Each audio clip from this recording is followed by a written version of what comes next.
All right. Hello and welcome, ladies and gentlemen, to Dead Air and Lag Spikes. I'm your host, Shell, and this is my co-host, Tex. What up, what up? That's my cat. I don't know if you heard that. I did not hear that. Anyhow, Oh, okay. today we are talking about Hearthstone and anime. Basically, Anime. just throw anime at the end of at the end. Yeah, I mean, yeah, just throw the word anime at the end of every list. Sure. Pretty I'm much. sure that makes lists on average like about 50% better. Exactly 50% better. Anyhow, today on our Dead Air and Lag Spikes, we are hoping to talk about Hearthstone. I haven't played too much Hearthstone, but I just started playing the last couple of months and got all the way up to rank 4 today. So I'm super excited. Dude, that's almost rank 5. Actually, it's almost rank 3. Rank 5 is worse. Oh. So that shows you how much Tex knows about Hearthstone. Yeah, I don't know shit about Hearthstone. So maybe I'll learn something. I actually did learn a lot about Hearthstone a while ago when I was like listening to so I don't know if like how many people like listen to like video game analysis YouTuber people, but there's one that's pretty popular. His name is like Joseph Anderson. I have very mixed feelings about his videos in general, but for the most part I always listen to them when he makes new ones. And he has a long one just bashing the shit out of Hearthstone. I can't remember any points that he made, but it left me kind of thinking to myself, yeah, I'll never play that. Even more so than I already did. But maybe you'll convince me otherwise. So why don't you tell me about it? Well, so first of all, I just love card games. I'm really good at like combinations and permutations. And so I feel like Oh God. games that involve lots of counting are actually my forte. And Hearthstone involves a lot of counting? Oh yeah, it's so much counting. Because you have to manage your resources, you have to manage your mana, which is all just numbers, and you have to manage health and attack for your minions, which is just more counting. So how big are these numbers? What's the scale of these So numbers? that's How can actually something I really love about Hearthstone is that the numbers aren't crazy too huge, you know? You have that's good. 30 health. The people have 30 health, each Even player. that seems kind of on the large side of in terms of like what a good scaling is for those kinds of games, in my opinion. Well, but then But your like, your minions have anywhere from like 1 to like 10 health. okay, yeah, those are like calculatable numbers, you know. Yeah, exactly. So you can do this fast maths in your head. Yeah. So I really like TCGs, but there's always been that issue with pay to win, you know, Yeah, packs. which I've heard that Hearthstone has oscillated in terms of like how pay to win it actually is. So that might be Uh, true, but like I've said, I've only played in the last couple of months, so I've only seen this end of it. And it okay. seems like they have options. It's possible to do free to play, but it's going to be grindy, basically. Mm, But at the same time, you could just like throw down a little bit of a starter fee and then get yourself set up pretty easily. You know, you pay okay. $60 for video games all the time. With that, you could, get yourself a tier 1 deck. Hmm. If I didn't want to pay anything though, You could do it because there's basic cards that they just throw at you. There's quests that you can do every day to get gold. That's a currency that in game where you can buy packs for, you know, just grinding out gold is basically how you get packs for the free to play model. So there's lots of options that they give you to get free packs, and there's this mode called Arena. In Arena, it's like a draft. You draft your deck and then see how far you can go with it. So you don't actually have to own your own cards to play at all. It, it, oh, interesting. it costs gold or money to enter, but like I said, you can grind out gold inside the game. And then if you get good at Hmm. Arena, that's the best way to harvest resources to play the game. So you have to pay to do the arena, but then if you win, then you get a lot back. Yeah, you Is can, that if you do well, you can get what you paid for and then some. so? You say do well. You didn't say win. What is So, that? so you build, how Arena works is you build your deck and then you start playing other people who built Arena decks. Mm-hmm. And you have to see how many games you can win before you lose 3. Ooh. Okay. And so the farther you go, the better you do, the better your rewards are. So what does doing well qualify as? Like, what's a good like window? I Like want to how many say if you games? win like 3, you get everything you spent. Okay, so as long as you like break even, I Yeah. guess is what. If you That's break that even, you seems break fair. even. Okay. plus a little bit extra. And So how what percentage of the time do you feel like you break even? I never play Arena. Oh, okay. I've played Arena 3 times, and I did okay. Like I didn't like lose all my games, which totally happens to noobs. But I didn't feel like I was rockstar at it enough to waste my gold on it. I'd much rather just spend the gold that I grind out in the game to just buy packs, and that directly helps my card collection. Hmm. Okay. But it is good practice there, people if they're looking to think about like maybe I guess there's probably different types of packs that you can buy. And they're thinking about like how I want to improve my deck this way or I want to shoot for this card. Maybe Arena's kind of for them, Yes, would you yeah, say? agreed. Especially if Uh, you're a new player just looking to learn some of the cards, it exposes you to a lot. okay. So let's talk about something like let's talk about trading card games in general. Or, like, what would you say is the appeal of trading card games as a whole? So there's no appeal to trading card games, really. Well, you said that you're a fan of TCGs. Like, So I am a fan of card games. I feel like the trading card part of it is a business model that doesn't really true. support good gameplay. But this at the same time, like, isn't there some excitement in like creating your own deck? Oh, Like, absolutely. But there's other games that kind of capture that essence that aren't trading card games. However, they aren't as wildly popular as Hearthstone is. hmm. So So, yeah, go on. Hearthstone is really interesting in the fact that it's an electronic trading card game. It allows for certain possibilities that are just impossible with a paper format. Like there's a mechanic called Discover, where it picks 3 random cards for you and you can choose one. So it's 3 choose 1, and that would be impossible. You would have to like own every single possible card in the game to even like make that a thing, you know? Yeah, yeah. I just So, I mean, so you said that the trading card part of it is a business. So let's so what what would be an alternative to business model that would still have like that aspect of like building a deck and like having your own kind of custom deck? Like what would be an alternative to the business model of buying booster packs that still allowed for that kind of like customization and styles of play Well, and so such? technically Hearthstone isn't a trading card game because you can't actually trade your cards. What they do is like a Good crafting point. system Okay. where your repeat cards you can turn into dust, and then you use that currency to build cards of your choosing. So Okay. that makes it slightly better and slightly worse at the same time. But so what hmm I was talking about earlier were games like Mage Wars. Have you ever played that tabletop game? No, I haven't played many tabletop games at all. So, So Mage Wars is a game that you like build your deck just like any other game, but when you buy Mage Wars, it comes with a starter deck basically, and then there are expansions for it, but you know exactly what cards you're getting when you buy that expansion. It's like $20, you get whatever cards, 20 cards. I don't know the numbers, and you know exactly what cards. It's not like the randomness of booster packs. hmm okay.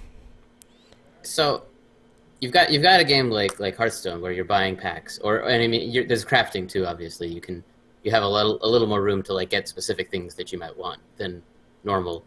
But um, do you think that because of this format, there might still be like a lot of balanced things that are built around this? For instance, like if you had like access to every card and you could just make your own deck whenever you wanted to, like out of anything without buying any extra stuff. Do you think that there would be like as many bad cards? You know what I mean? Like, um, or I mean, do you think I feel like it would just be a much harder game to balance in that, and if it was like that?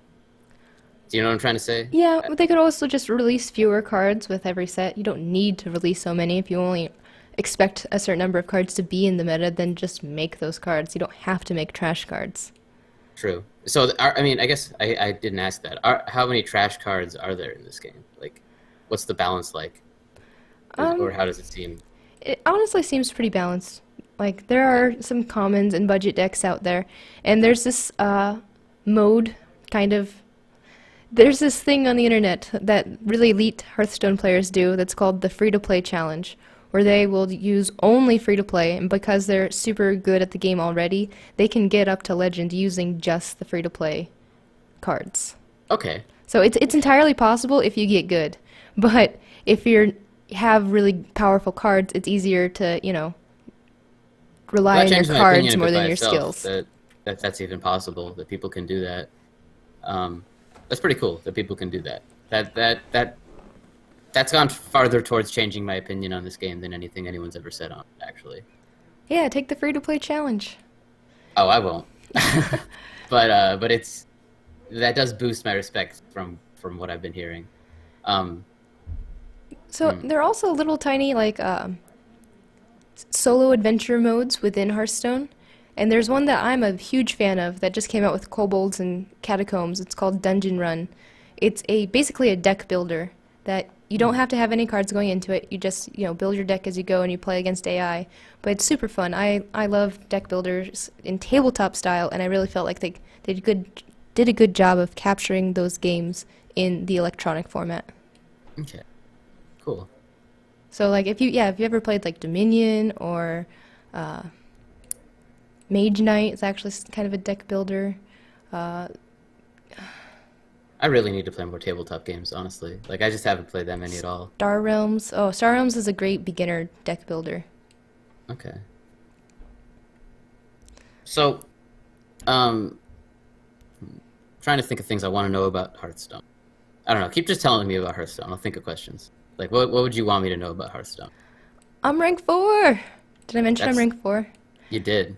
I said that was almost 5. And now I know that's almost 3. Yep. So that's really exciting for me because I'm still a fairly new player, and that's in the top 1% of all Hearthstone players. Damn. Oh, okay, of all people on the ladder this month. So it's entirely possible for noobs to come in and be good at the game. And like I haven't invested nearly as much money into the game as some of the Hearthstone whales, but I've still managed to make a decent deck and God, that name and do well. Wales. Yeah, people who chase those gold cards are called whales in Hearthstone. I can't believe that that's an actual term, an actual business term still. This is, ugh. Ugh. But, it is what it is. And that's not Hearthstone's fault either. I'm not trying to like insult Hearthstone for that. Or the whales. Just the idea that like whales, the idea of a whale, or like people like companies talk about like people like that. It's just kind of gross. Yeah, I agree. But Well, that's why I make a point to dust all my gold cards, because luxury is a sin. but yeah, so you mentioned that there are these elite players that can like climb the ranks with nothing but like the basic trash decks that you're given at the beginning, right? Yes. But is the reverse true? Are there whales that can like beat the elite players by just spending enough money? Uh, yes and no. I mean, there are definitely people who net deck, who don't think of their own creative deck. They just copy and paste a deck list off the internet and go with that. But some decks are more difficult to play than others. And so there are some super awesome decks that if you have the experience, you're going to do very, very well. But if you don't really know what you're doing with the deck, you might not necessarily be able to climb with it. And I feel like it varies deck to deck. Okay. Aren't there classes like Yes, actually. Warcraft So classes? there are classes. Speaking of which, I would say that Hunter is probably the easiest class to net deck, where you can just... What is net decking again? Sorry. Net deck is where you just copy and paste a deck list off the internet and just build a Hunter deck based off of a deck list that you've seen on the internet. Oh, so like hunters in World of Warcraft. Yeah, Just exactly. kind of, you don't have to think at all. They actually, the nickname is Face Hunter because you just drop minions and swing at their face, and that's all you have to do. So if How do you swing with a card game? well, so you attack. You attack with your minions, or you attack. Okay.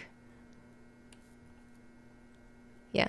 So you have to summon minions. They have summoning sickness the first turn, unless they don't. And then the next turn that they're still alive, you can attack with them based off the stats on their card.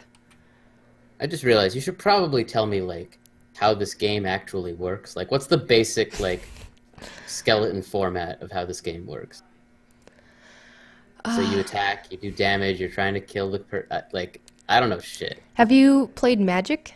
Do you know how Magic works at Yes, all? I have played Magic. So it's a lot like Magic, but instead of drawing mana out of your deck and tapping it every turn, everybody's just given one mana crystal per turn, and you get, you have more to work with every turn. Okay. Okay. So you have to manage your mana resource to play cards down. Cards can either be a minion, a weapon, or a spell. So minions, just like Magic, they have summoning sickness, and then they can attack next turn. Sometimes they have special text effect. The weapons sound just that equips to your hero, and you can attack either minions or the other hero, but same rules apply for damage. So if you, attack a minion with your hero, the damage is going to spill over onto your hero. Okay. That makes sense. And then the last type is spells, and that's just usually just card effects, random effects. You play this much mana and you get this effect. Okay. So there's hunters, mages, warlocks. I guess the hunters and the warlocks are like summoning type decks. No. And no? So hunters and paladins are probably the biggest summoning type decks. Interesting. Okay. What are the paladins Warlocks. summoning? What? What are the paladins summoning? So the paladin's hero power, which is costs 2 mana to use your hero power, and you have it available to you once per turn. The Okay. paladin hero power is just summon a 1/1 minion. Huh. So they always have that option available to them. And there are a lot of things. So these things are called silver hand recruits that you summon. There are whole archetypes based off of silver hand recruit paladin. Okay. Interesting. Are the classes just the same as the classes in like WoW typically then? Yeah, pretty much. Or So you have hunter, paladin, or summoners. You have mage, priest, and probably shaman would be the other spellcaster. Throwing spells at the face. Shamans are actually kind of weird. shamans are Shamans- probably a bit of everything, right? That's kind of how they were in WoW. Yeah, exactly. And shamans have a very unique mechanic called overload, where they have these really strong effects. However, they overload your mana crystals for the next turn, so you have fewer mana crystals available to you for your next turn if you want to do something super dank this Oh. turn. Now that I like. I would probably play shaman. I really like shaman. My favorite deck right now is a Murloc shaman. Murloc shaman. Well, Is that your race? You pick a race too? so the cards themselves, the minions, have the option to have a race. There's Murlocs, dragons, pirates, and beasts. I think those are the races, and then neutral. Oh, and demons. That is Demons a- for warlocks. That is a weird combination of races to have. A warlock fighting a dragon in the WoW universe. Like, It happens. It happens all the time in Hearthstone. all right. Interesting. Okay, so tell me about like some of the different like interesting kind of strategies that you can go with as the different classes. Like, what are some interesting like Okay, so in the things that meta right exist in this now, game? what's most popular is called aggro decks. And it's just that aggressive aggro paladin, super popular, where you just try to summon lots of little minions and burn them down as fast as possible. Okay. Next, you have mid-range decks, where they try to win in the mid-game. Those ones are a little bit more complicated, but like Face Hunter can be considered a mid-range, depending on how you play it. And I would actually consider my Murloc deck more of a mid-range deck. Then there's Okay. Tempo, which is a... it's kind of hard to describe. You're really going for value plays. What I mean by that is mana value, where you're trying to get more for your mana value than your opponent does, and so you're just like outpacing them the entire game, if that makes sense. Yeah, you're keeping the tempo. That's like a fighting game terminology. You're keeping it your game and not their game. Yeah, exactly. So the decks that I'm playing right now are tempo. The ones that I take into rank. I love my shaman deck, but it's not good. It's interesting to hear that there's like fighting game terminology being implemented in a card game. Yep. Like, And then the last really popular archetype is control, and that's every card game ever has had like control archetypes, where you just prevent your opponent from doing anything. So you're kind of like a brick wall kind of archetype. Yep. Or you don't Interesting. really do much yourself. You just kind of like react to what your opponent does. Yeah, you wait for them to make the mistake and then react. Yeah. Okay.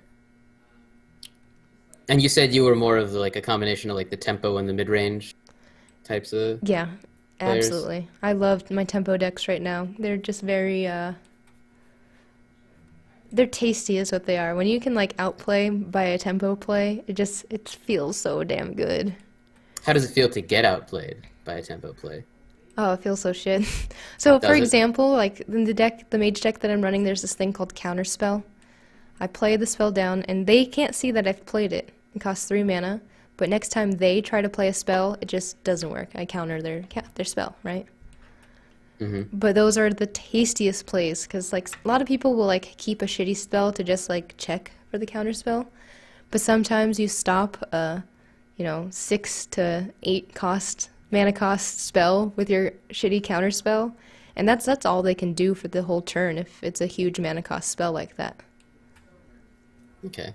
So you just take their whole turn away from them. It's great. Nice. You said you had multiple different like mid-range decks. Yeah, so I have my tempo rogue. I have tempo mage, which is what got me to rank 4, and I have my hunter deck. That's also a secret deck. I know I said that like traditionally hunter is more of like a aggro, but there's mid-range hunter too.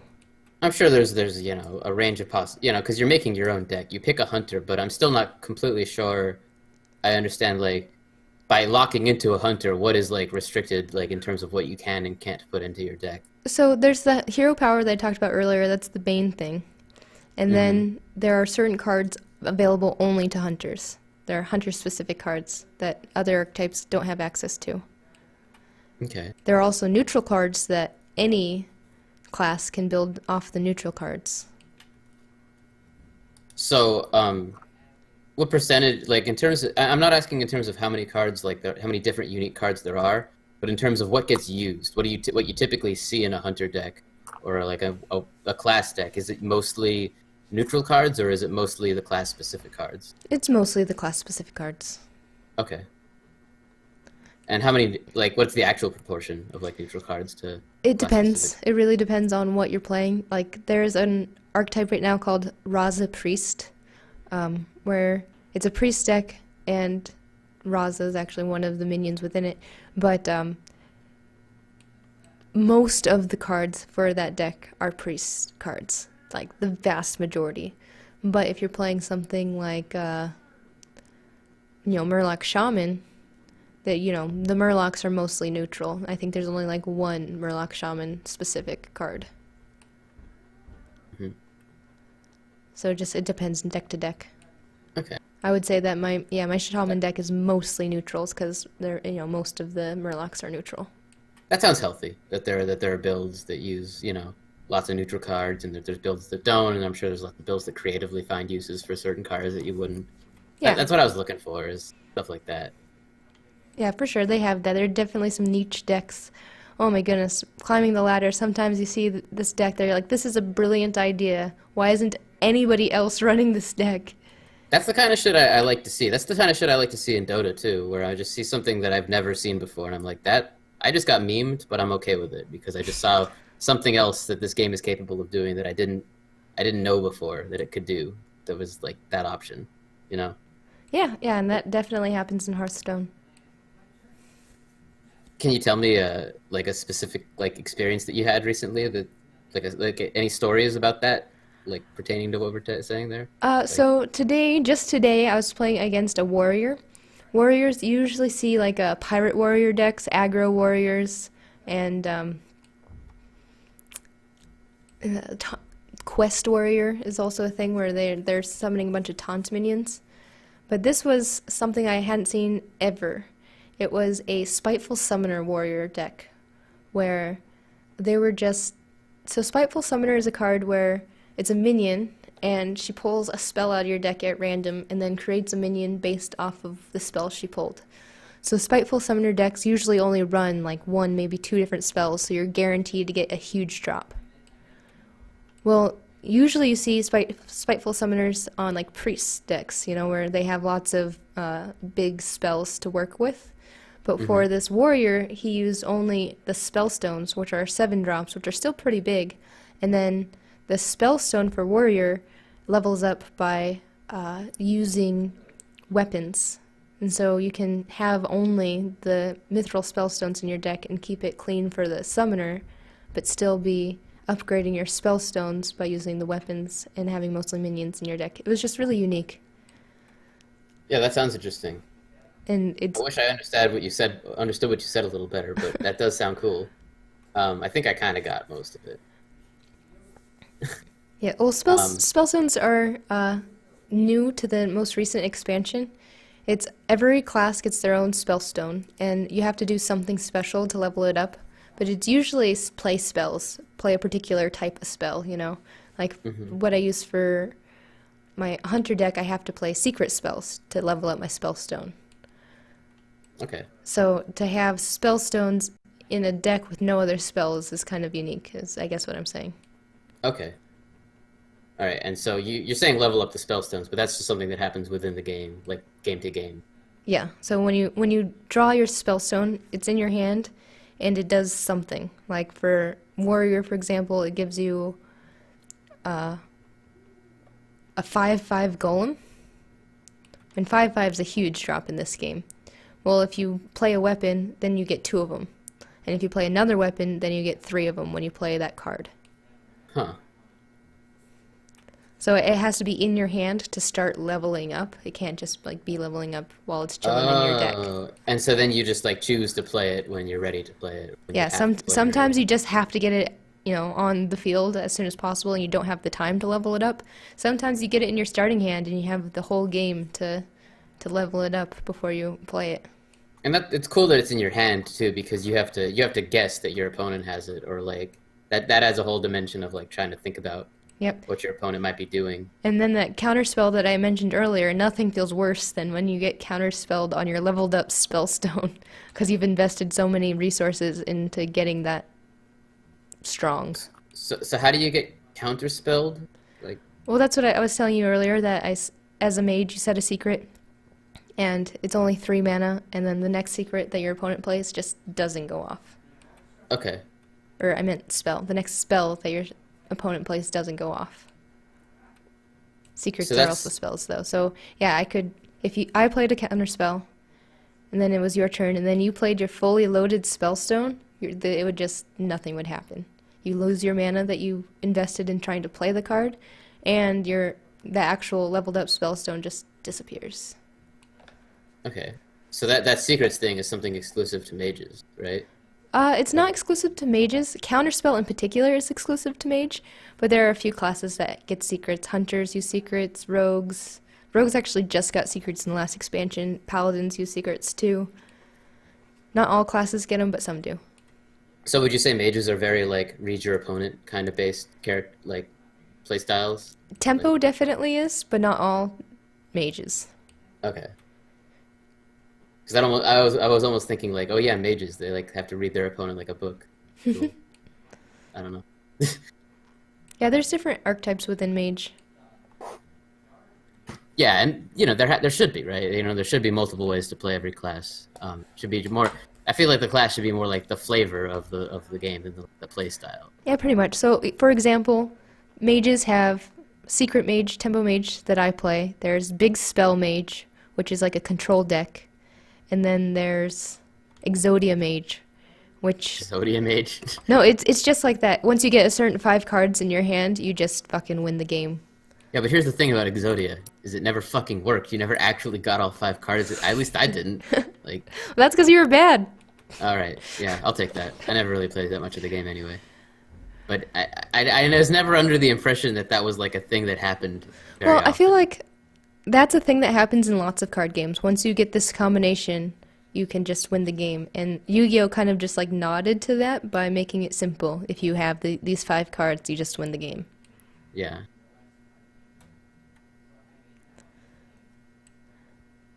Interesting. Yeah. I'm not. Yeah, I'm not completely sure what else to ask about Hearthstone. I'm completely open to continuing to listen about it though. I'm not really sure. I think that's about it. It's a really fun game with lots of math, quick maths if you're into that. A really rich lore because it's based off of Warcraft lore, which goes on forever. Yeah, Warcraft lore is pretty Just saying, pretty. just saying, Guldan is like definitely one of the top 10 anime villains. Literally who?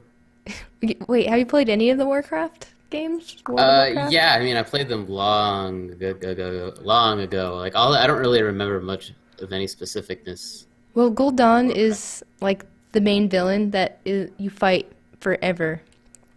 Feels like. So Hmm. Guldan is an orc that tries to lead the people, the orcs, from their homeworld to Azeroth, right?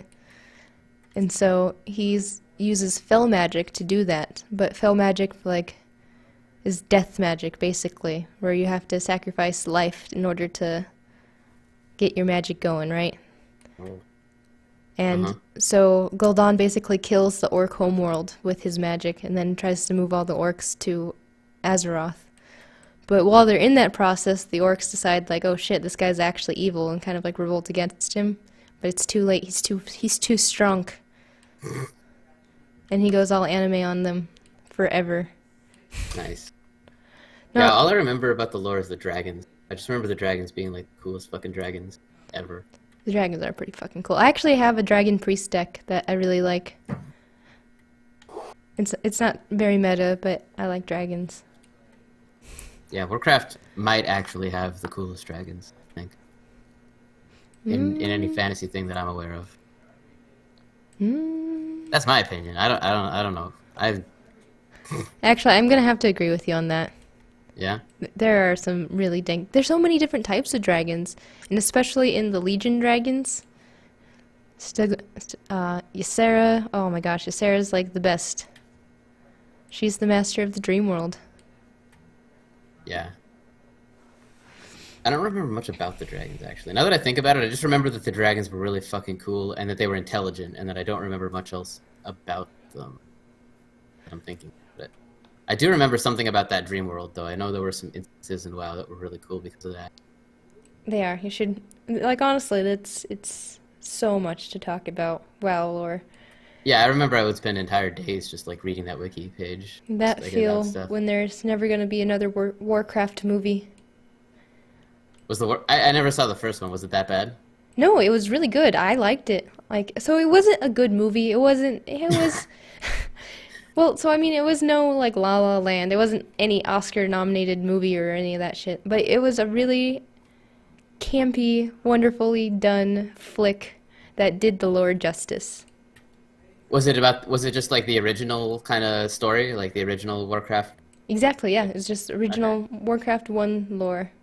Well, so it wasn't all entirely Warcraft 1 lore, because like as they've gone through Warcraft, Warcraft 2, and World of Warcraft, and all these expansions that they've made, they've kind of like done flashbacks and like filling in pieces that you've missed. So they kind of like took all that information and made it into a more cohesive story.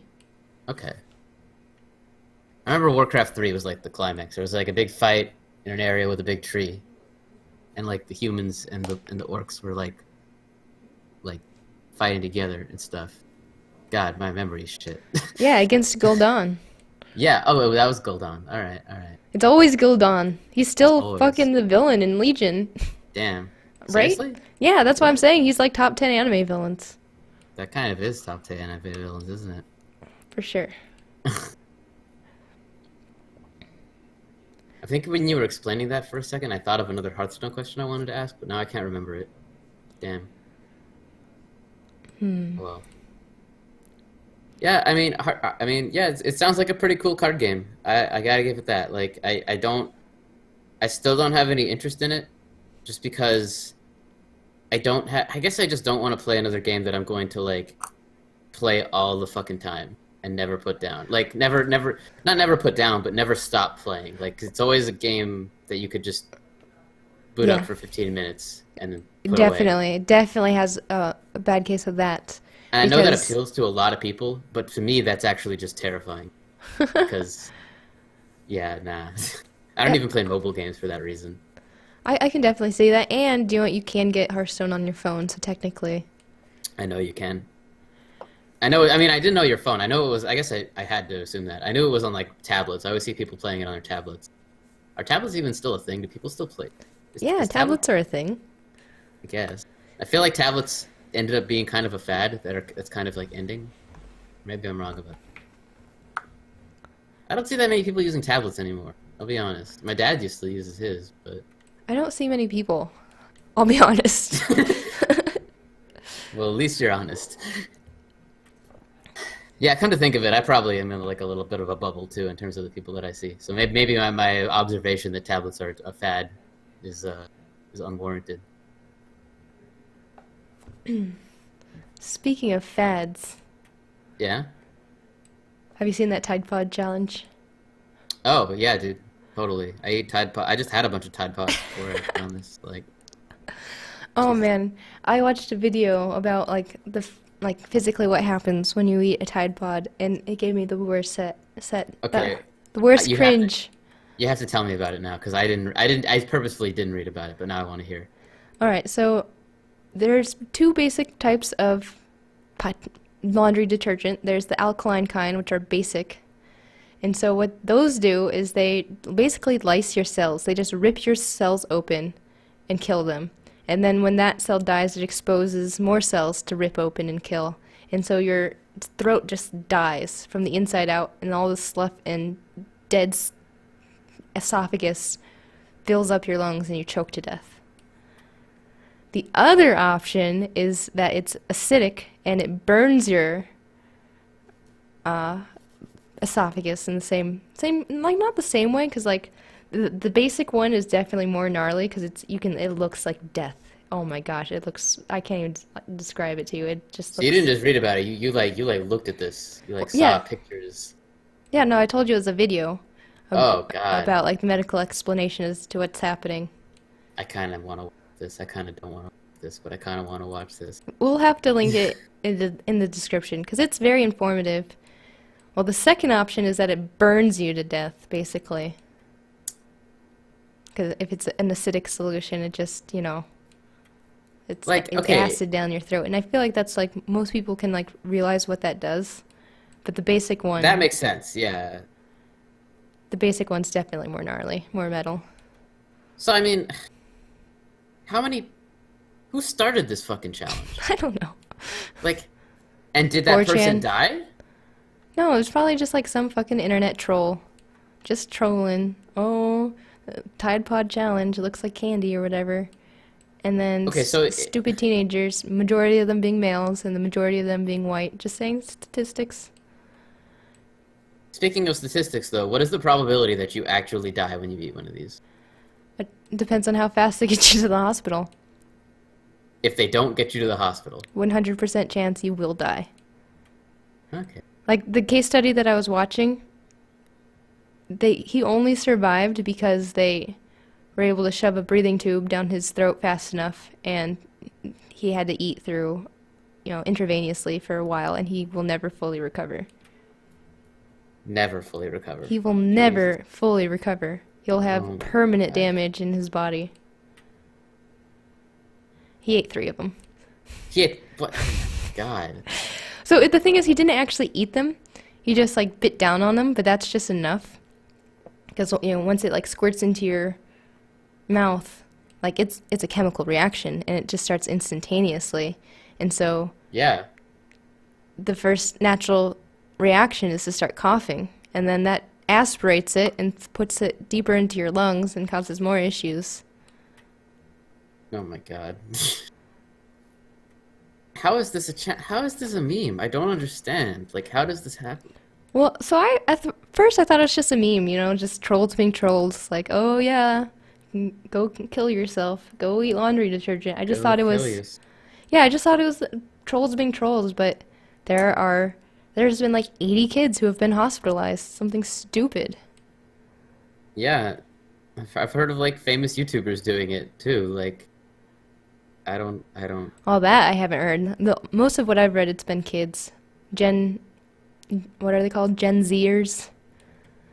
I don't know. Is that what the current generation of kids is right now? Gen Yeah, Z? yeah, the generation younger than millennials. There's Generation Z, aka iGen. iGen, like iPhone. Yeah, because they're born post millennia in, super smartphone era. Post smartphone era. I Yeah. get that. Yep. Right. Yeah, that's a different world of people to me, I guess. It Like really post is. smartphone era people. Millennials are crazy. Or, I mean, iGens are crazy. Tide You Pod think? Challenge crazy. Well, I'm not gonna hold that against them. I'll wait. I'll continue to wait and see, like how much more dumb shit they do. I mean, what's the age range of like idiocy? What's the age range of kids doing this shit? Do you think? It's mostly teenagers. So, 13 to 15, The 13 to 6. So the video that I'm watching, it was a specific case study, and he was 17. Fucking old enough to know better, okay? Yeah, for real. Although I think back to some of my friends when I was 17, and I'm not so sure about that anymore.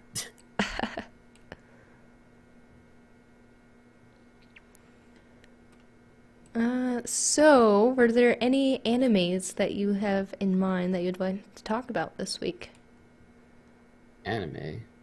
Uh, Not really. I've mostly just been, I guess since last week, I haven't really done a whole lot other than play Subnautica. Oh, did you want to talk about that, Subnautica? Yeah, Subnautica is the thing that I'm having a lot of trouble doing this podcast instead of playing, because I am kind of in love with the game. Kinda Uh, in love?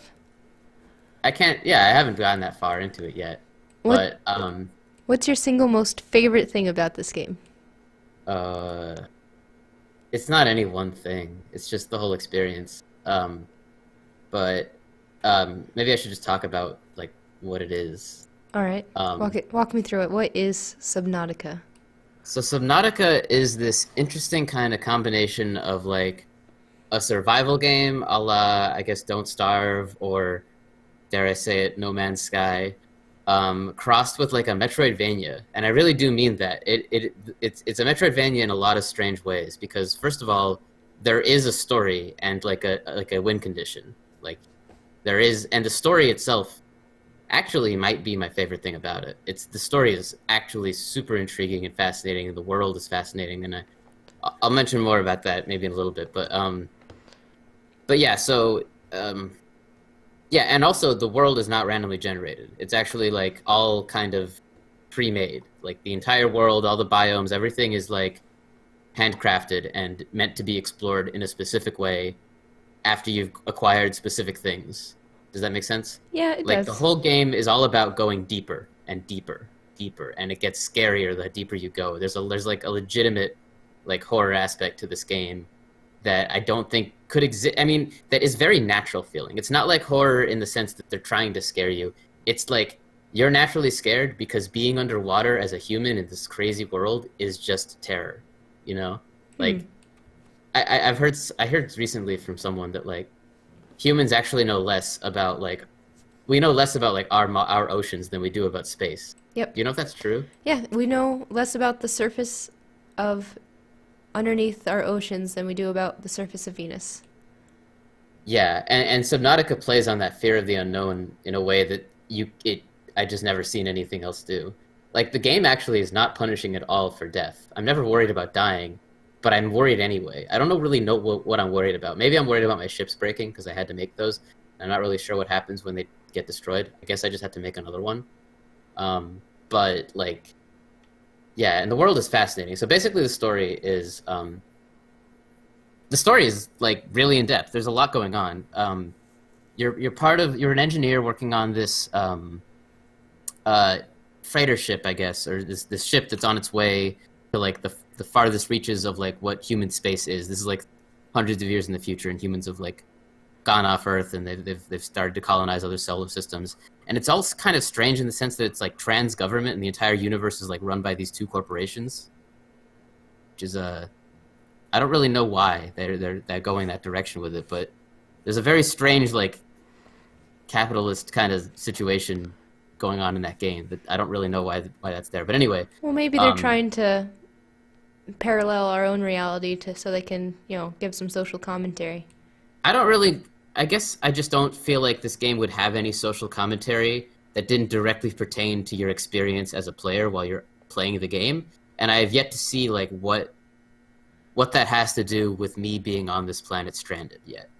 Maybe there is something because I think I'm still pretty early into the game, but there's a lot of things I don't know, and I'm pretty confident like that the game is going to have answers to these things, and the answers are like underwater. But anyway, you're an you are basically doing this like slingshot maneuver around this Category 3 water planet, which is they called it. It was like planet like 4547b or something, and they got shot down. Luckily, the ship that got shot down, it was on its way to basically like create like a phase gate relay so that people could like colonize this new solar system. So it was on its way to like build like to expand like what human civilization encompassed. But it got shot down doing a slingshot maneuver around this planet by something on the planet. And later you find that thing when a rescue ship comes for you. You watch it like it's this crazy alien building that like turns into a gun. It's nuts. It's weird. The reason that the ship had there's a reason for everything in this game. There's a reason that the ship had all sorts of aquatic equipment that you can use. It was because they were planning to drop some people off to look for this like other companies like representatives who had like been stranded there years before. And there's just all these little juicy like tidbits of data to read all over the place. Like there are these teleporting fish that seem to be hunting you, but they only start hunting you after you get infected. By the way, the planet's like under quarantine by this old alien race. That's why they're shooting everything down. So like that's the goal is basically, I guess, find like the research facilities and just like the old alien shit so that you can cure yourself of whatever infection this planet is under quarantine for.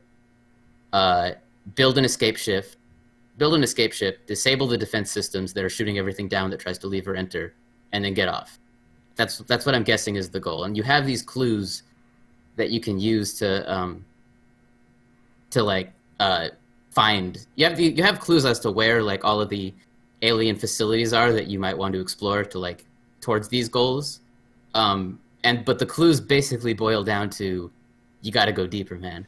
You got to go deeper.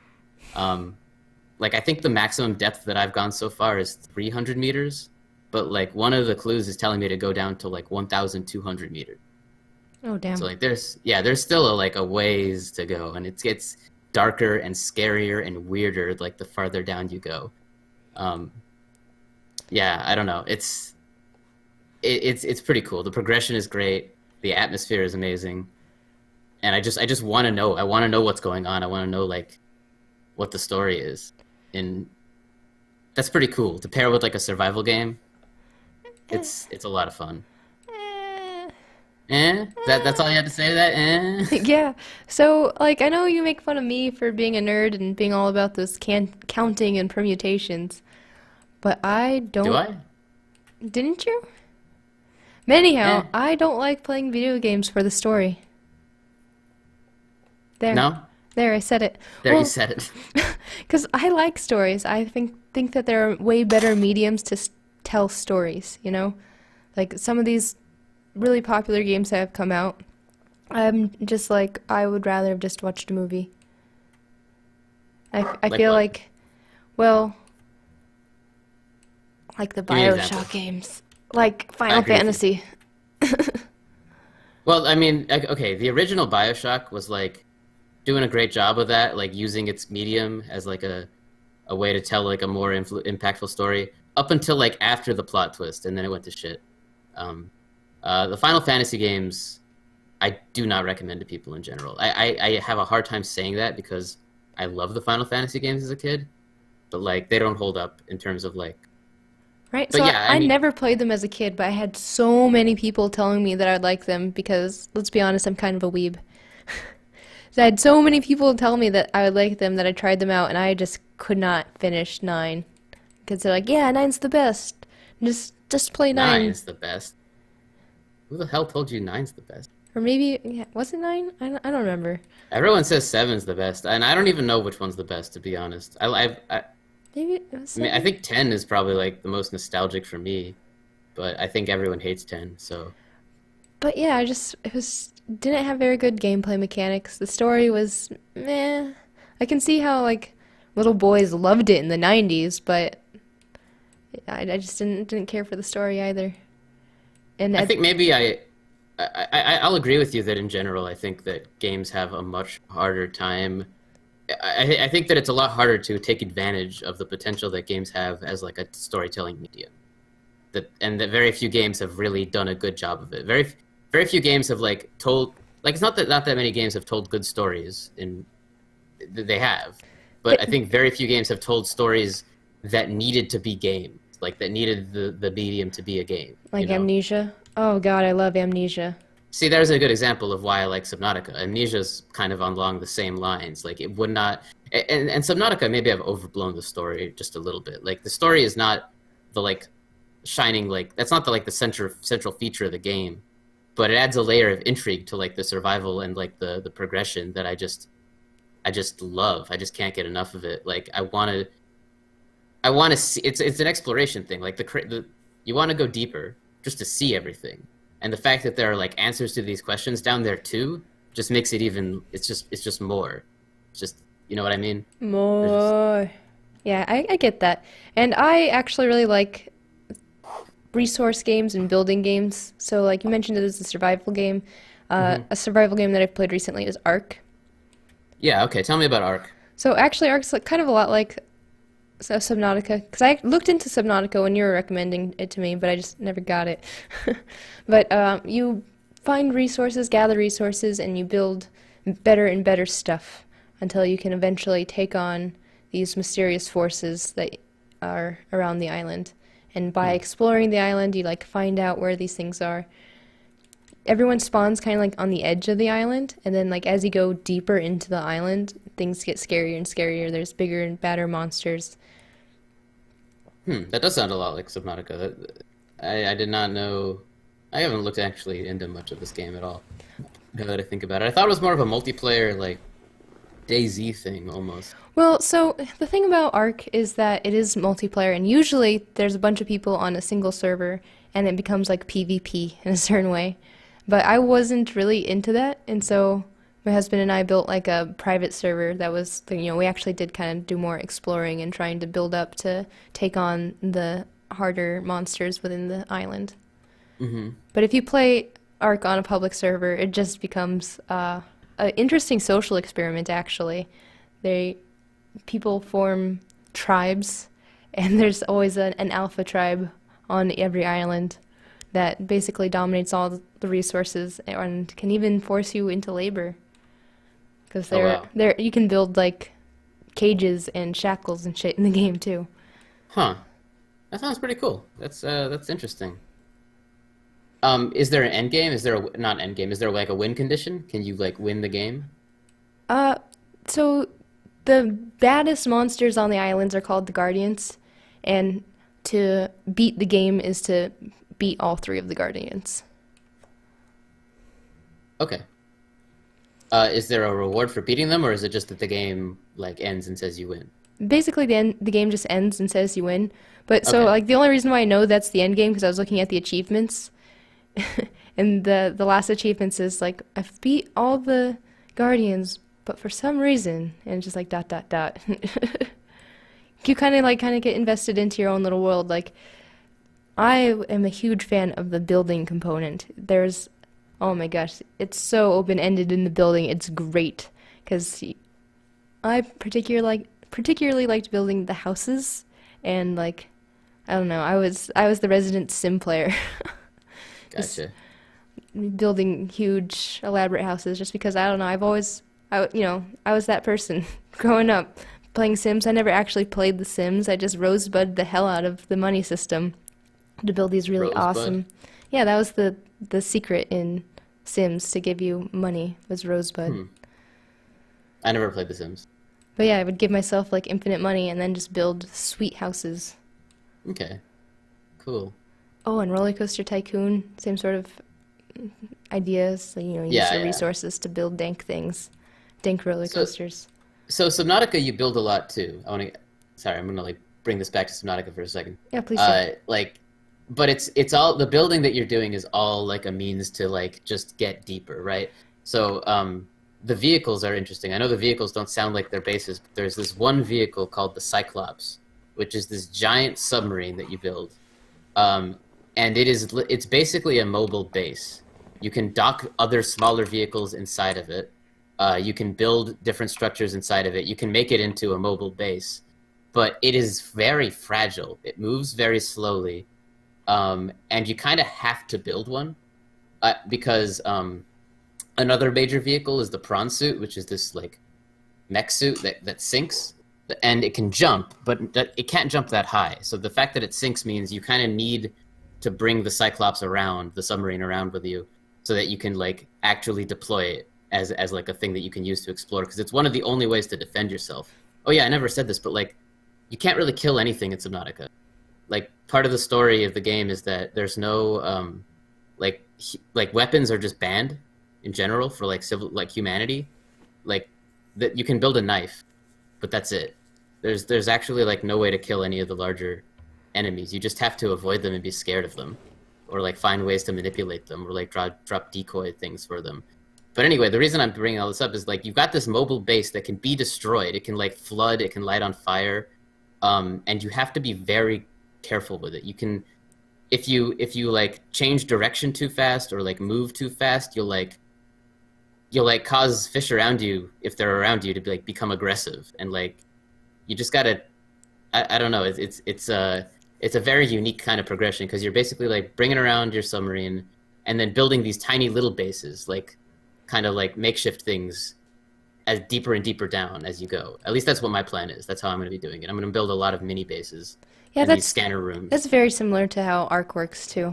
Is it? Yeah, Okay. because you can't just have all your stuff hanging out, or the dinosaurs will attack it. By Interesting. the way, all the monsters on the island are dinosaurs. Yeah, I got that much. uh, are there pterodactyls? There are. Can you ride them? Yes, you can. You You, can? yeah, you fucking can. All right, I'm buying this. You can build mounts, and then you can tame dinosaurs, and then you put a mount on your dinosaur, and you can fucking ride a pterodactyl. Oh my god, I just went to the Steam store and I meant to type in Arc, but I ended up typing pterodactyl. Nice. Um, so I actually got it while it was still in early access, and it's Oh my god, it's officially. $60. I know it's officially out now, and so it went up in price. Huh. So it even came out officially on like the. Oh, wait, no. Release date is August 29th. Okay. So it isn't that. It's been out for a while. Yeah, but I got it like in the summertime before it came out, so it was like super sale, founders pack or whatever. Founders Pack. Yeah, I mean, another thing I'm just enjoying so much about Subnautica is I did play that game when it was in early access, and it's just amazing how much better. Actually, damn, this game looks cool as hell. Arc. Arc? Yeah, I've never really watched anything about this game. Oh, it's beautiful. So the only problem I had it when I was playing with on it is that it was very poorly optimized. But I feel like they fixed that since it came out for Dude, this guy has a everybody. tameable fucking. What is this animal? What I'm is pretty this sure animal? all of the animals are tameable. They just take longer to tame. It's like a. It's like a rodent, but it can swim and it's adorable. It's like a raccoon, but it's like a water rat. So for What's the? Ark, there are three different maps, and I've actually only played on two of them. So I don't even know what you're talking about. I think you're on a map that I never played. I'm just watching the trailer. That's all I'm doing. I'm gonna have to think about getting this game, but I don't have $60, so it won't be anytime soon. But this looks cool. Um, It's definitely cool, and it's very open-ended. Like if you, it's whatever you want to play, what you want it to be. It's make your own fun for sure. okay. And so when we were playing it, we had like a group of people on our little private server, and so it was just a blast. It really was. Definitely a social game. To, Yeah, that in that way it couldn't be any different than couldn't be any more different than Subnautica. That game is just you and your incredibly strangely snarky like PDA that talks to you. Like I know that like snarky AIs are like kind of a trope now Yeah, in stories, they but this definitely one are. this one doesn't seem sentient. It just seems like it was programmed by an asshole. Like like at one point I was like flying I was like just swimming through like some territory that I didn't realize was dangerous, and the PDA says something along the lines of like we've detected like multiple Leviathan class fish around you. Are you sure whatever you're doing is worth it? It's just like Nice. I don't know. It's just she routinely insults you for like not really insults you, but points out that you're doing it wrong whenever you build anything that isn't like absolutely necessary to survive. Uh, yeah, it's she's kind of a strangely snarky AI, a little different than normal snarky AIs, I guess. It's noteworthy because she's the only person that exists, if you can even call her a person. Hmm. There's no more people. Interesting. Yeah. So the building, you say hmm that you have to build little bases, but it also kind of feels like the building isn't very open-ended. They're probably like, to me, it sounds like there are like recipes. You have to gather the supplies, and then you just hmm kind of plug it into the recipe, and something pops out. Is there more open-ended building? Well, it's hard for me to compare it to anything like Ark because I haven't played Ark, but I would say that it's open-ended in the sense that like Don't Starve is open-ended in that most of what you're building serves a functional purpose. That's why it's compared to a Metroidvania. Almost everything you're building is meant to help you progress, Okay. right? Yeah. Um, and you can get creative. I've seen little tidbits. I'm trying not to spoil myself, and I'm not too far in. I haven't, like I said, I've only gotten 300 meters deep, which is kind of nothing. But I've seen the little bits of like really interesting things. Like I know you can make like these crazy aquariums where you can. I don't know how they even catch the fish, but I've seen some crazy fish in these aquariums. Like, um, and I'm still learning the game. They don't tell you anything. For instance, I think that it could get more open ended when I actually figure out what the fuck I'm doing. Like for example, I thought that you had to. I thought that in order to get oxygen into your base, you had to like make a pipe system that went down from above the water that went into your base. So I thought I had to like have a pipe come out of the water and then bring like the pipes into my base through this like uh pump that you can make. But Yeah. it turns out that I completely read that wrong because apparently that pump doesn't pump oxygen into the base. It pumps oxygen out of the base so that you can go deeper if you want to from the base.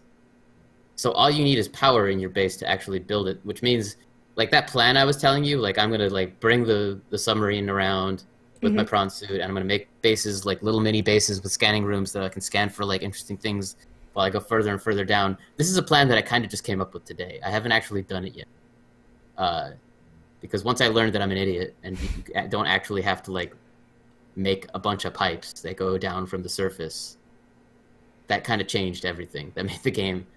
I realized I was making the game way harder for myself than I was before.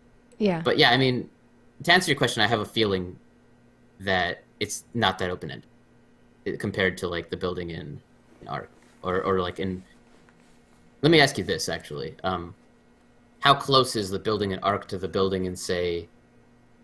I can't think of anything better to say than this Minecraft.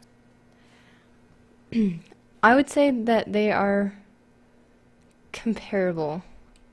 Okay, if they're even a slight bit comparable, then I would not compare so much to Ark in terms of the possibilities when building. There's honestly endless possibilities because, like, especially when it comes to like houses, you have foundation pieces and you have wall pieces, and you can just put them together any way you like. Yeah, yeah, no, yeah. Subnautica's not like that at all. So I Um, loved how open-ended the building was in Ark. That was probably one of the best things about it, hmm. in my opinion. But like I said, my husband didn't even touch the building. Like I was the resident builder. He was off taming dinosaurs and flying pterodactyls around. Dude, that's all I would do. Fly pterodactyl. Okay. Can you make a base in the air? Is that even? I don't even know why I'm asking. Of course you can. Not necessarily in the air, but you can build rafts, and then I made bases on top of rafts, which were kind of nice, like mobile bases. Hmm. There are some strange things you can do in Subnautica now that I think about it. Like I said, there's a lot to discover that they don't tell you because they don't tell you anything. But like there are these fish species of like amoebas that are like balloon creatures that kind of like they parasitically like attach themselves to anything that they can touch. But then they as they like drain the resources of the thing that they're touching, they also like inflate and start to float. And you can like make your own stuff float. You can do a lot of weird stuff with them. In fact, one of the only land masses that's above water in the entire game, I found it by accident, like from a teleporter through this alien, one of the other places in the game, and then I jumped off and I jumped in the water and I realized the only reason this land mass even existed was because of this like alien species of like balloon creatures that were all like at the bottom of it, like making the island float. Huh, interesting. I thought that was cool. But Yeah, I mean, that's very interesting.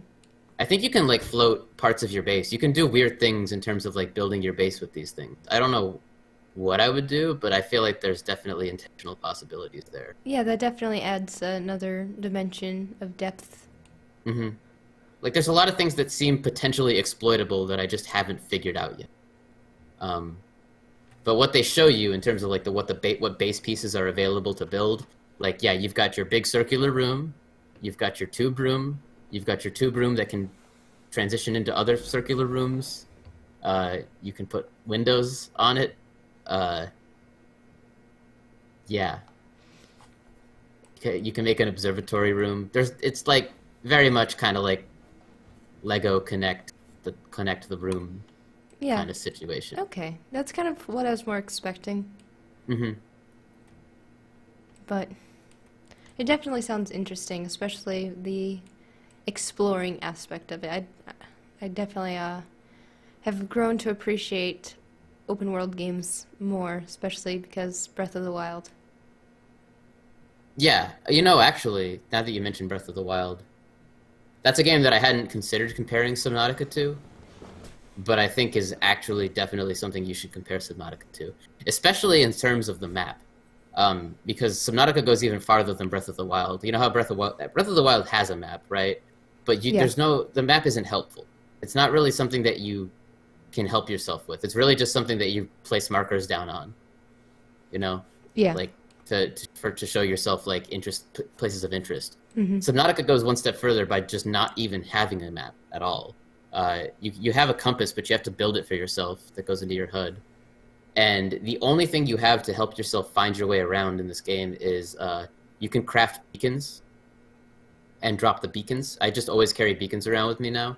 And whenever I find something interesting, I'll drop the beacon down and type in a name like Crazy Mushroom Forest, and then go back to my home and then remember that it's there. And you can turn your beacons on and off in your HUD. I think I have like dozens. I think I have probably like about a dozen beacons down at this point, kind of telling you where different biomes are and such. But that's it in terms of like finding your way around. And they don't even tell you to do that. They don't even hint at you that you should do that. So So that's definitely not an appeal to me. I hate it when games don't they make it too open-ended. They're just like, what do I do? Where do I go? that's the thing though, is that this game seems like it should be like that, but the pacing is incredible. Like it's pretty clear what you're supposed to do all the time. Like you land in the island, or not the island. You land in your escape pod, and the escape pod is like broken. Like it's on fire. So the first thing the game does is it gives you a fire extinguisher and tells you put out the fires. Then your PDA tells you need to eat and not die. And so you go jump in the water, you literally catch some fish with your hands, and you cook them and eat them. And then you kind of figure out, yeah, I should probably fix this escape pod. So you eventually fix the escape pod. Then you hear from like, it just kind of goes on. They do a good job kind of like making the progression feel very, like, I never feel like I don't know what to do. I just don't know how to do it. But there's always something interesting that I feel like I could do. Uh, if that makes any sense. I realized I was kind of just telling you how the progression went. I don't want to do that. Yeah. But Yeah. I feel like they do a really good job of what you're saying you hate, of not being the thing that you hate. I see. I see. Yeah. Because I mean, I'm kind of with you there to some extent. For me, it's more like customization systems where I don't know what to do that I feel that way. Like if the Yeah. game tells me I can like do all of this different stuff when I'm making a character, it's just like I don't. I just kind of want to know. Yeah. But I definitely know where you're coming from. Maybe I will have to check it out. And it just left open access, you said? I think it just came out of early access like last week. Ooh, interesting. Yeah, and it's such a better game without all the bugs. Um, like I remember exploring the crashed ship, which you have to explore because otherwise it leaks radiation. You have to repair it. Um, uh, the game it wouldn't like load portions of the fucking ship. I had to like exit the game and restart all the time just to like make the parts of the like ship that needed to exist for me to like walk through the door like, Well, spawn that could properly. just be optimization issues because it was before, because it Yeah, was no, still in it's open just all access fixed. or early It's just all access. fixed now, and it's just such a it's even better of a game than I thought it would be. Like just not having all of those issues, it just makes such a difference. I think that might be why I'm loving it so much. Is that I'm none of the frustration that was there before is there anymore, which is a nice feeling that it definitely wouldn't exist for you because you never played it originally, Yeah. but for me, I'm just like, oh, thank God. And they added all sorts of little things. They did a lot of little balance things just to make the progression feel smoother, like just little clever things. For example, it was really confusing how to get into the crashed ship, but they put like a chest there. They put like a chest that you could open up that just has like a first aid kit in the place where you're supposed to get out of the water.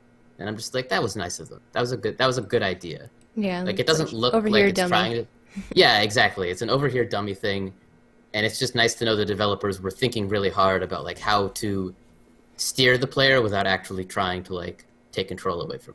You Yeah. know. Yeah, that's definitely a hard balancing act.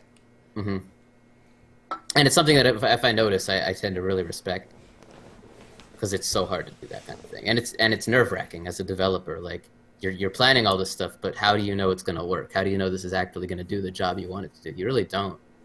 Just agonize over it, I'm sure. Yeah.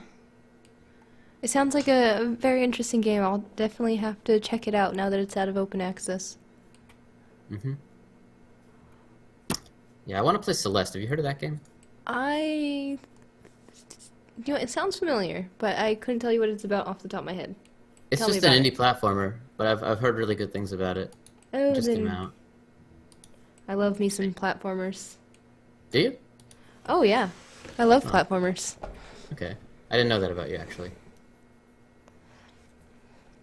Have you I, played what have you played?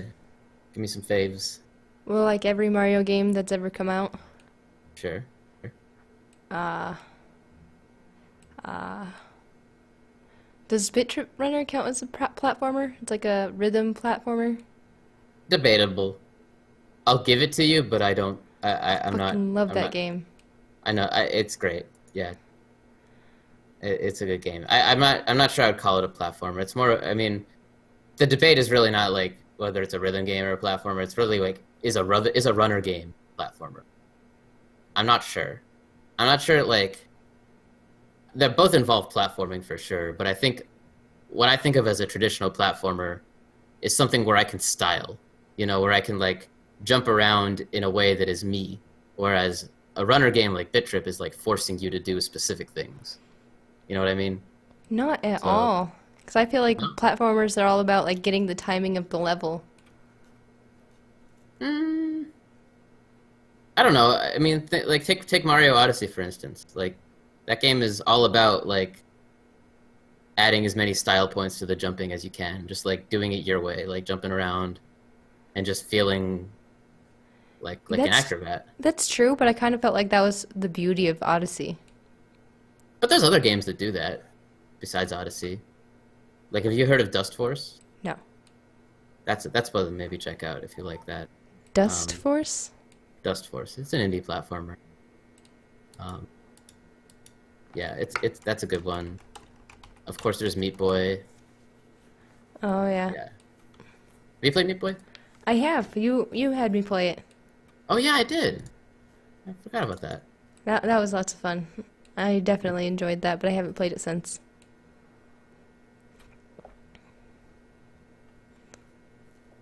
But yeah, I mean, actually, now that I think about what I said there, like you're right. But at the same time, like there's something about runner games where it's almost like a rhythm game, even if it isn't a rhythm game. Like the button inputs are like very much you have to press these buttons at these times or you die, Yeah. right?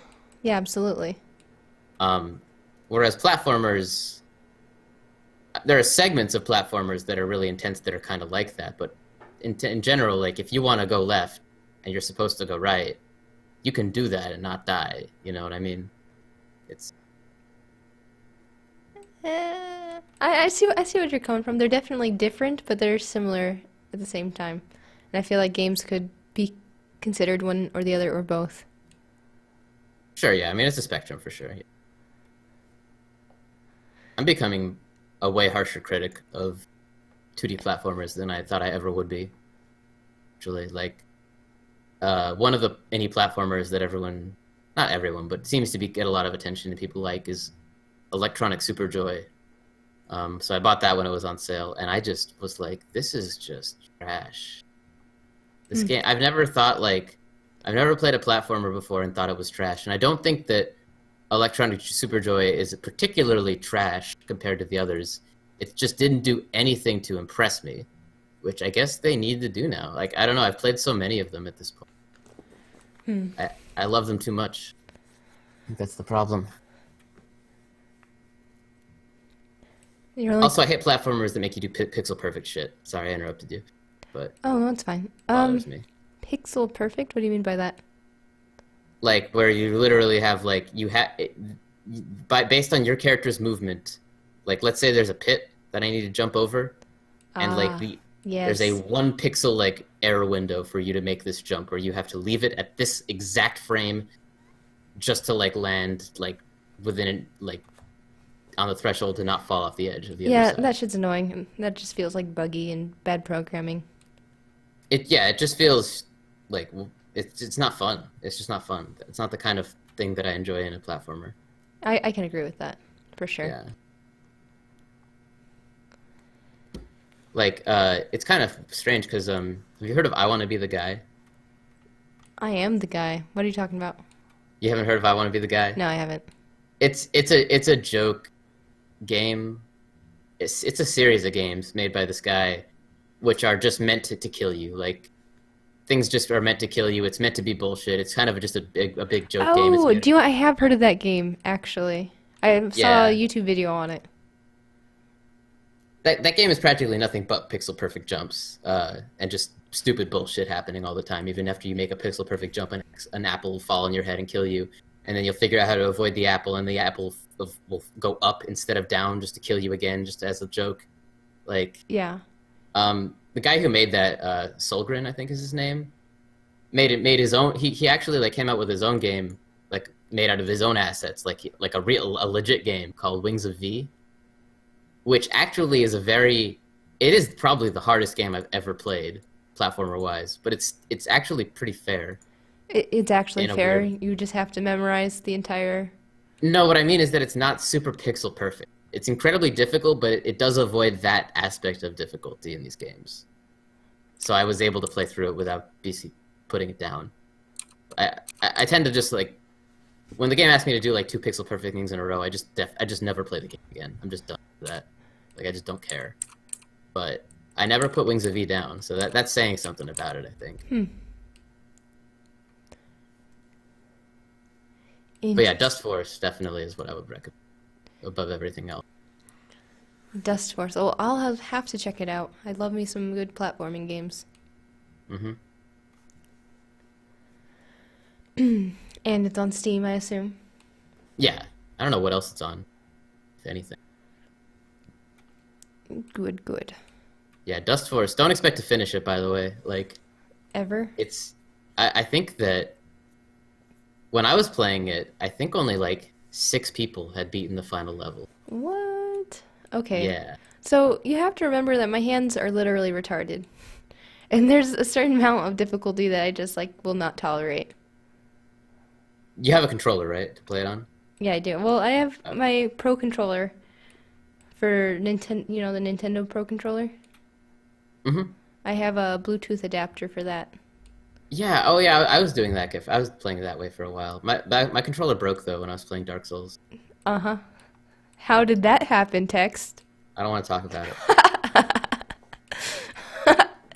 Some fat asshole and his asshole friend Oh. killed me too many times.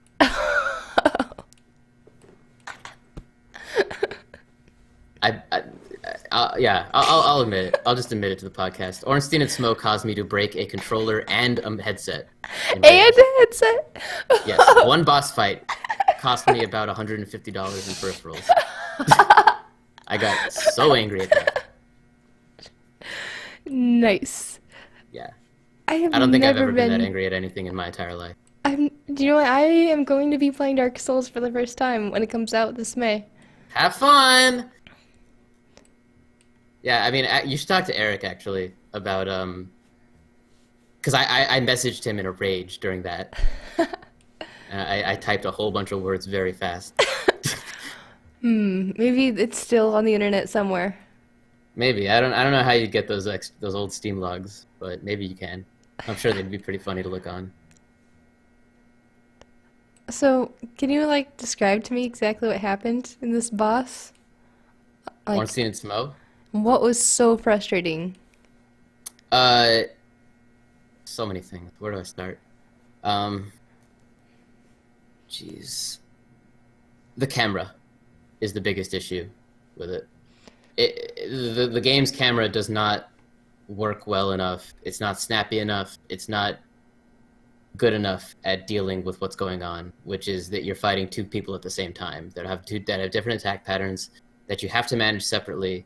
And there are just certain aspects of the fight that are just too buggy and not well optimized, and it's incredibly hard to begin with. It's supposed to be an enormous difficulty spike. Like, it's supposed to be a big mid-game test of everything so far. And so it's incredibly difficult even without all these little issues. But when you combine them with all these little issues, you get a fight that I think that from people talk about as if it's like the pinnacle of fucking video games. But I just found it to be utter bullshit in every fucking way. Utter bullshit. And also, I don't know how much. Yeah, whatever. When you kill one of them, the fight changes, and the other one becomes like extra powerful and does different things. Yeah. So you probably should kill one over the other first, right? I was killing the wrong one Nice. for the longest time. I was killing the wrong one because I figured the harder part of the fight was the fight where I was. I thought the harder part was where I was fighting 2 of them at once. Right? I figured that was the hard part. But like the way my character was built, and just like the armor I had at the time, I was killing the like big fat one first because he seemed to die the fastest and I could target him easier. But then Ornstein himself, the skinny tall one, he gets enormous with all these bullshit lightning attacks, and I had no lightning resistance, and I was too stubborn to like go back and try to get some kind of lightning resistance. And the other thing is like, even if the debilitating thing is like, okay, even if I get lightning resistance, I'm just gonna like waste it all in five attempts and die and then not have it anymore. So I wasted more time. Because if you eat a consumable, and you die, then you wasted it. You don't get that back. Yeah. So I didn't feel motivated to do any of that. And also, here's the thing about Dark Souls in general, is that it's a very defensive game by nature. It's a game where you're meant to hide behind your shield and be that brick wall archetype that you were mentioning during the Hearthstone discussion, right? Yeah. That's kind of how you have to play Dark Souls. That's how you're meant to play Dark Souls. So for a player like Eric, it's perfect because he's the kind of guy that wants to have a giant fucking sword and a giant fucking shield and just be his tank. But I like to be the runny, jumpy, run around, like zip around, low Rogue type. armor, yeah, high damage output, like fast attacks kind of guy. And I just felt like I was punished the entire time I was playing the game. I felt like I had to play the game about twice as good as anyone else playing like the normal way, which doesn't feel fair or fun. I can see that. I mean, I usually choose spellcasters, hence the name. And Yeah, that's the easy mode, according to most players. oh, really? Hmm. So you'd It's a say little bit spellcasters is easiest, followed by warrior types, followed by rogue types. definitely, and the spellcaster gets a lot of bad reputation, and I think it's kind of justified. I don't think it's implemented well. What that guy Joseph Anderson that like did the Hearthstone critique that I mentioned earlier, Yeah. he does have one really good quote about spellcasting in Dark Souls. He said it was like it's like playing a third-person shooter where you're the only one with a gun. Huh. That's what being a spellcaster is like in Dark Souls. Oh, I see. Because like, Yeah, ah, it's like playing a third-person shooter where you're the only one with a gun. sounds sweet. Hell yeah. I'm definitely I gonna pick a mean, if spellcaster. that's the thing. Don't let anyone tell you that like, oh man, play if you're not playing Dark Souls and making it as challenging as possible, you're doing it wrong. No, fuck those people, dude. Well, I like spellcasters. That's always been my go-to. So Yeah, yeah, and that you should do it. If that's you, you do you. I think that you'll have fun with it either way. It'll be a tense, fun experience. Maybe even more fun if because if you're a spellcaster, you know, maybe some stuff is too easy, but some of the bullshit stuff might be just like might not ruin the rest of it for you. yeah. Well, Because and for the reason why well, I'm waiting for it to come out is it's being remastered, coming out uh-huh. this May. So maybe some of the optimization issues will be fixed. Maybe. I'm skeptical of that. You'll have to let me know. But yeah, I would love for that to be the case because I think that for me, the original Dark Souls was a case where like for every one thing that the game did well, there were two bullshit things that ruined it for me. Like and it left a worse taste in my mouth than it should have because most of the bullshit is in the latter half. So the majority of the fun I had was in the first like 30 hours, whereas Hmm. the majority of the frustration was in the last 40. So I left the game feeling kind of bitter. Huh. Yeah. I much prefer Bloodborne. That's my Souls game of choice because Bloodborne is a game where you are just hacking and slashing and bloodlusting it up and just being as aggressive as possible. It's almost like a total reversal in terms of like play style.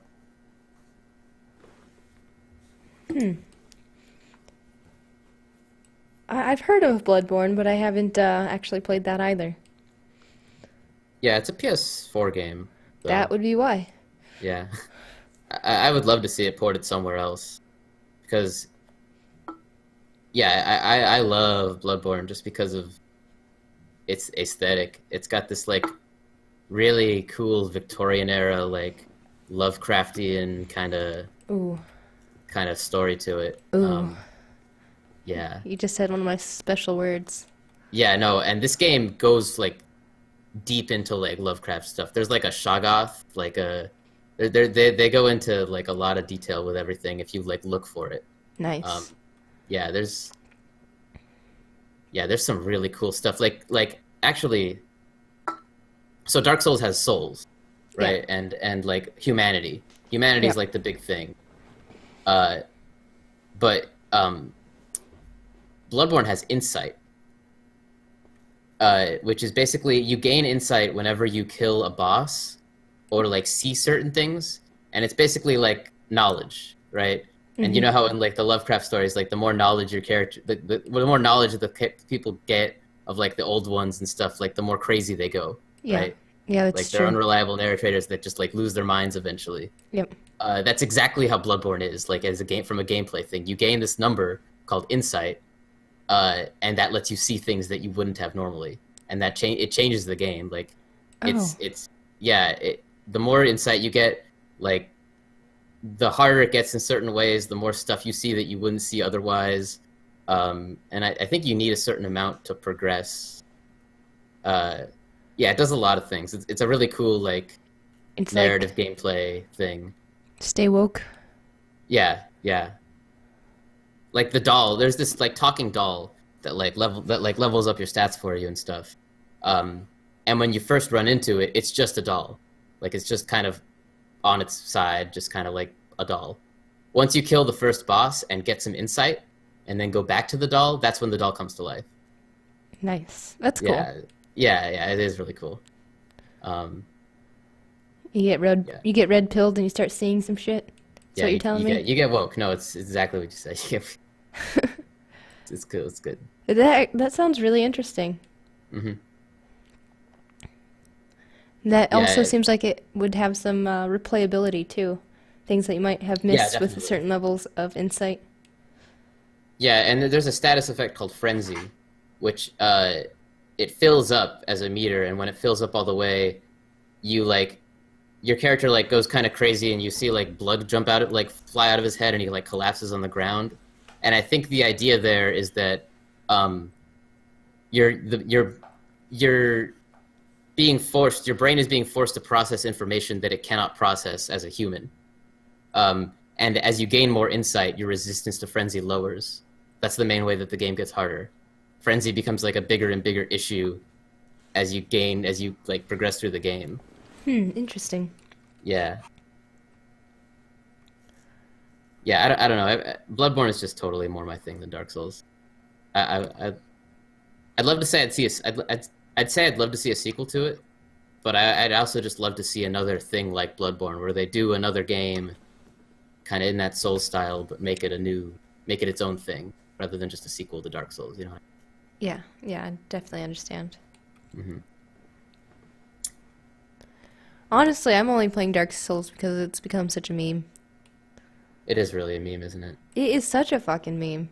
It it's both deserving and not deserving of its pedigree at the same time. Um, there has to be a game like Dark Souls, right?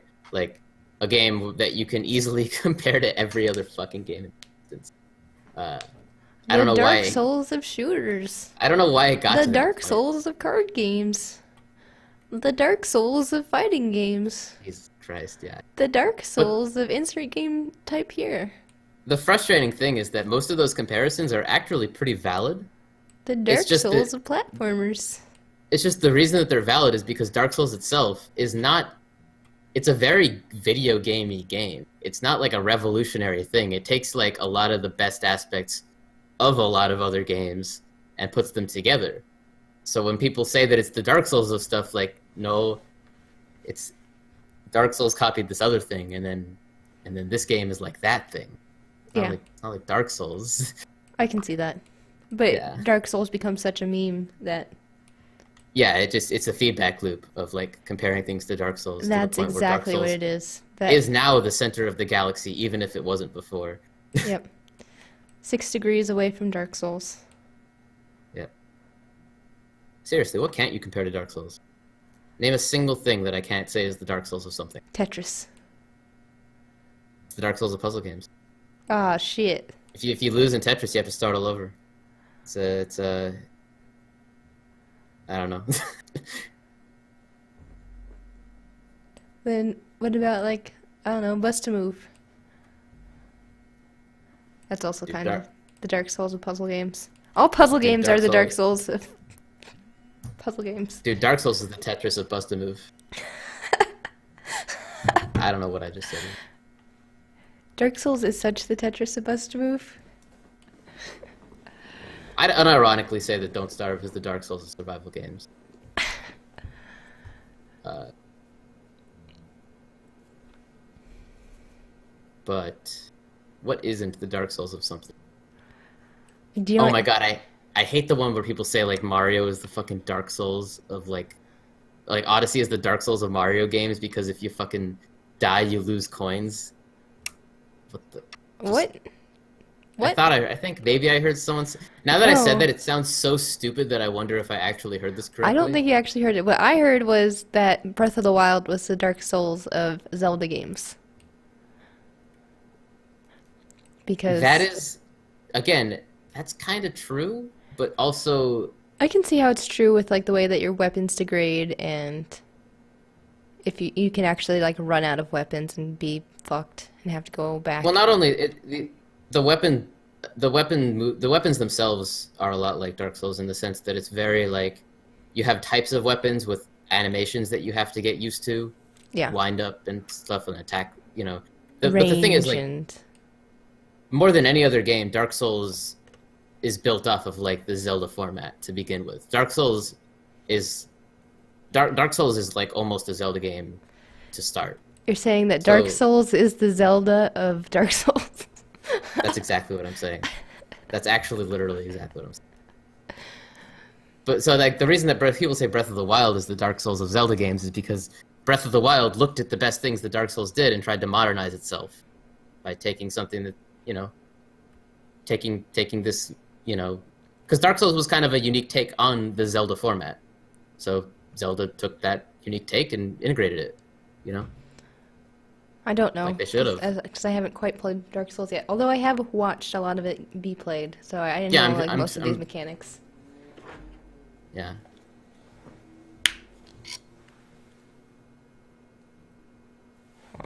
One sec here.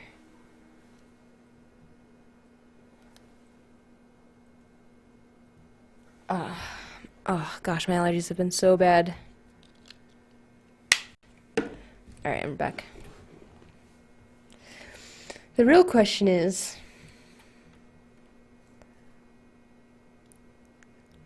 what are they Is gonna do to make Pokemon better? So you said that, like, they try to reinvent itself with Zelda, where they took kind of the best things of previous games and made it into this new game. And I feel like they did the same thing to Mario, and that's why people say that Odyssey's the Dark Souls of Mario. It's just, they're borrowing the best parts of other games and, like, implementing it into Mario. Yeah, they're trying to stay. They're trying to keep their franchises relevant in 2018 for sure. The So, modern age. is the Pokemon for the Switch gonna be the Dark Souls of Pokemon? And if so, how?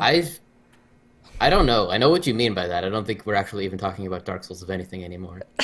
But like, I feel like the fact that Pokemon, I think Pokemon is in a bit of a crisis place right now. Like where it's about to be, where it got away with a lot of what it got away with because it was a handheld game.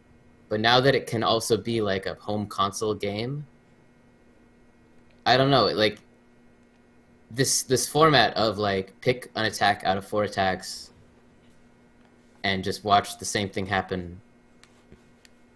It's such an old thing at this point. I And agree. I thought They for definitely need to mix up the formula. I don't know how you can mix it up though. And to some extent, I don't think you should, because I'm saying this as a 27-year-old adult male. I still think that Pokemon shouldn't be for me. Pokemon should be for the 7-year-olds like me that were playing for the first time. And for those kids, I don't think that they can handle much as an RPG, as far as RPG stuff goes. Yeah, that's true. I can definitely see that. But at the same time, you got to keep it fresh, and it's so not fresh at this point. And I think that if you have a home console Pokemon game that's supposed to be like a $60 mainline thing, I think that those cracks are going to start to show themselves a lot more to people. I don't think that the next Pokemon is like the point where the series is in trouble. I think that the next Pokemon will be amazingly, wildly successful, no matter what they do. But then after that, I think people are going to start to wonder a little bit. Unless they make the Dark Souls of Pokemon. Unless they make you're right. Unless they make the Dark Souls Pokemon. And I that, gotta say, Sun and Moon had so much heart. Like Sun and Moon were by far my favorite Pokemon games ever. Like I don't know. They just had, those games made me really like. They got me in the feels, for a lot of different reasons. It just seemed like a very heartfelt game in every way. so how is that not for 27-year-old males such as yourself? I thought it was for everyone, man. I just thought it was like. So Pokemon's for everyone, not just 7-year-olds. I Which think is all it? Nintendo games should be for everyone. Like, but some Nintendo series primarily should be, maybe not should be, but Pokemon is a strange thing because it's an RPG that is trying to be like at least accessible to small children, right? It's the only thing like that. There's nothing else. There's no RPGs that are like meant for an age group below 13. I would argue maybe, or 12 or something like that. Yeah, that's true. Um, and that's a cool thing in and of itself.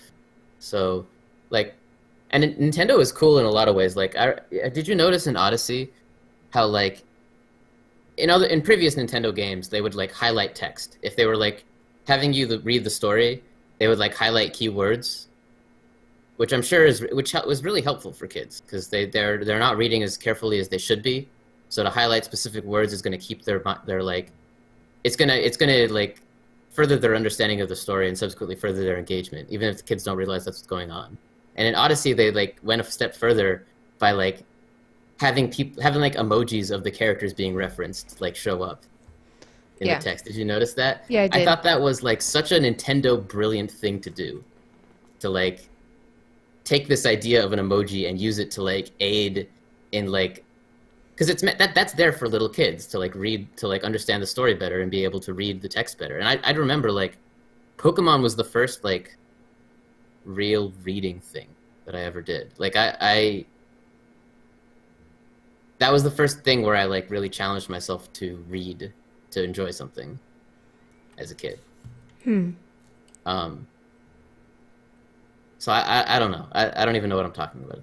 But No, I totally do, and I feel like RPGs in general are good for helping with children in reading. I feel like that's the only reason why I can like speak English, really, is because I was reading those games at such a young age. Yeah. And I don't have the best grasp on the English language. I'll be the first to admit that. Yeah. Probably better than those Gen Zers. No, I'm just kidding. At least I'm not eating Tide Pods. At least you're not eating Tide Pods, true. At least you're not dead. That's what you're really saying. At least I haven't killed myself yet. So of those 80 people that have been hospitalized, like how many of them are like have permanent like damage for the rest of their life, would you say? Would you guess? Probably all of them. It's so sad. Well, so the thing about the pod detergents is that it's like 3 times more concentrated than regular detergent. Yeah. Like even if it gets down to your stomach, like there's just gonna be holes. So right? Like the thing about detergent, so like soap is mild in that there are proteins within your skin that lets you use soap on your skin without ripping it apart. But detergents are not mild at all, and even if you put detergent on skin, it's still going to rip through your skin and, you know, kill your skin if it's basic, or burn your skin if it's acidic. If I cut open a Tide Pod and poured it on my arm, that would like burn my arm? Yes, it would. I did not know that. Because it's a detergent, not a soap. But like the liquid detergent isn't like that. I get that on my hands all the time. It's not as concentrated. Okay. So imagine the liquid detergent that you use 3 times more concentrated. Yeah, that's intense.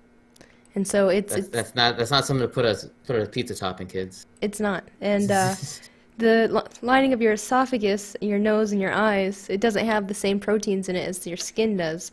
So even if you get regular soap in your eyes, it burns, right? But if you get detergent in your eyes, you lose your fucking sight.